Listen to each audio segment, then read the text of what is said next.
Donc là, on a décidé de s'atteler à la question de l'innovation, tout simplement parce qu'on s'est rendu compte que beaucoup des dirigeants qu'on avait autour de nous, dans notre réseau au sein du MEDEF, que ce soit des TPE, des startups, des PME, voire même des ETI, avaient parfois des vraies questions, une vraie problématique autour de la question de l'innovation. Par quelle bouche doit prendre ce projet-là?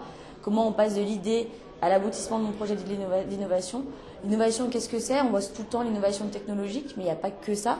L'innovation d'usage, l'innovation managériale, l'innovation sociale. Et donc, au regard de tout ça, on s'est dit c'est le moment pour nous de publier un document qui s'appellera Chiginov pour justement en finir avec toutes les idées reçues sur l'innovation.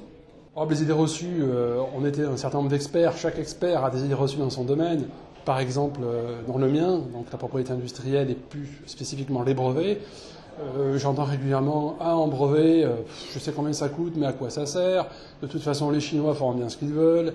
Et puis, l'argent que j'investis, je le dépense tout de suite, mais est-ce que ça m'assurera véritablement un monopole pour le futur?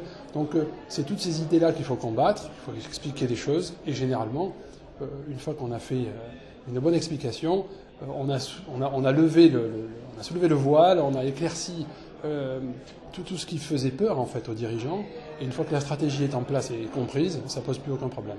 On vient apporter des témoignages, on vient apporter peut-être des recettes pour que les gens puissent avoir je dirais pas des modèles, mais des exemples de la manière d'entreprendre et d'innover. Quand on est dedans, on voit pas forcément qu'on innove.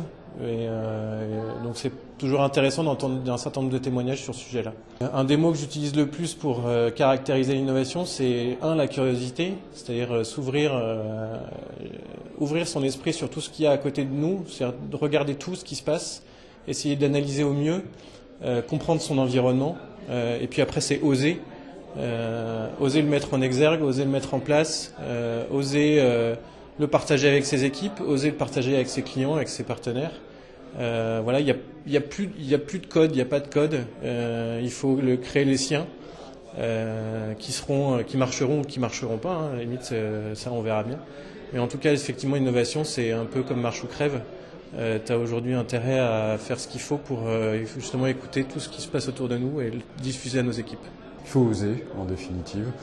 Oser en étant à la fois agile, savoir avancer petit à petit, et puis savoir écouter, bien entendu, et souvent écouter, bien entendu, ses clients, mais aussi ses fournisseurs.